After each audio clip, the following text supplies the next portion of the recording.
Hello, creeps. It's me, John Kassir, the voice of the Crypt Keeper. Sending a shout out to the BeastMaster and the Juggalo family at Spirits of the Dark Carnival. And you can find them dead or alive at CarnivalSpirits. They're dying to see you there.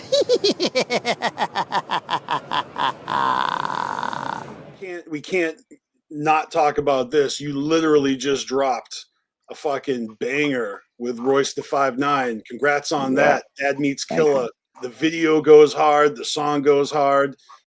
Yeah, seriously fucking dope track. And I mean, I didn't see that coming. Anything you want to share with that? How was that experience? Because it looked like you guys were in his studio. His name's up on lights on the wall. Like, what was that like? I'm a big believer in prayer, manifestation, visualization, writing down what you want, okay, and believing it'll come true and working towards it. One of the things I wrote, a couple of things I wrote, a lot of things I wrote to be completely I want to say upfront. A lot of them come true, man. Working with Royce was up there, okay. I wrote down I want to work with Royce the 5'9" and left it at that. Believed it could happen. And timing is everything. I'm in Detroit a lot. I make the connection. He fucks with me. He likes my talent, and we make it happen. You know what I'm saying? And we shoot the video at his studio, Heaven Studio, right in Detroit. Not Detroit, but Birmingham, Michigan, man. And he was so fucking gracious, and he was so like welcoming me. You know what I'm saying? Like he was down for fucking anything. Like we had the studio all night to shoot that shit and to record the song. You know what I mean? He was the coolest. As you can see, he's all over that bitch. He didn't just drop a verse and call it, all right, nigga, holla at, you know what I'm saying? Nothing like that. He was on the outro, the hook, and the intro. You know what I'm saying? Like he was all over that shit. And he shared it.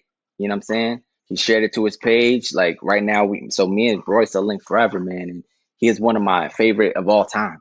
You know what I'm saying? So knowing I'm about to get a Royce collab, I wanted the Royce that I love, and that's who I found out, and that's Bad Meets Evil.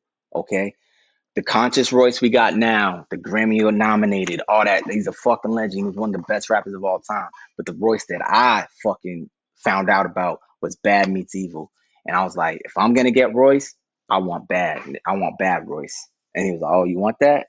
Let's get it. And he was down with it. He was down with the Bad Meets Killa. And it's really, if you look at the comment section, it's really stirring up a lot. Like, oh shit, I thought Bad Meets Evil was coming, but this kid's nice. This kid's crazy, it was dope. So a lot of people were like, oh shit, why are you replacing Eminem with, you know what I'm saying? But it's a lot of positive shit, but it stirred the pot, so maybe we'll get another Bad Meets Evil because of the reaction, you know what I'm saying? And having him accept that post to be on this page means he fucks with it and means he co-signs it, you know what I'm saying? And I think that song's an undeniable banger. I think you could show it to anybody from any hip hop walks of life and they can't deny it. It's Royce, it's me, and it's lyrical and it's hard hitting. The beat is crazy, the video is crazy. I think it delivered 10 out of 10. You know what I'm saying? That was a dream come true to work with one of my favorites of all time. You have a lot of catchy hooks. Like you're a very talented lyricist, man, and your songs are not all just like cookie cutter, the same shit. I really dig. You've got almost like this R&B thing going on as well. Like you're not just a killer, you know what I mean? You've got some smooth shit. But big ups to you for the networking and the collaborations and whatnot. I am looking forward to your new shit. Is it still the era of MANIFLEX? I mean, you're still reeling off of that release, which, by the way, I can't find on Spotify. I have a physical copy. What you were talking about was the MANIFLEX EP. You know what I'm saying? So it was just a warm up. You know what I'm saying? We're just warming up. And as you can see, this is step one of the process. So the reason it's a notebook paper is because if you open right here, I left this shit blank as a symbol. Write your goals down and manifest them to reality. And here is an actual list of things that I wrote down and manifested into reality with checks by him on all of them. It's a lot of dope shit on there. All of them. Okay. So the reason this is the EP is because it's the first step of manifestation. And then the MANIFLEX LP, which is what we're in the current rollout of. The main event. You know what I'm saying? That was just the warm up. This is the main event. The shit with Royce. Royce is on there. ICP is on there. DJ Clay is on there. A lot of big names is on there. And it's the main event. It's the biggest project of my career. And that's what this whole buildup has been working towards. You know what I'm saying? The MANIFLEX LP is everything. You know what I'm saying? This is the fucking start of the biggest turning point of my career. And this is what it's all been working towards.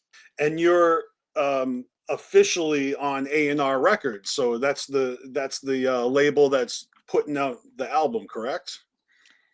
Yeah, man. If you noticed, a couple years ago, two of the singles off the EP, Blood on the Hood and Prime, were released as music videos. That was the original rollout of the album. So the album was ready to be released years ago. Okay.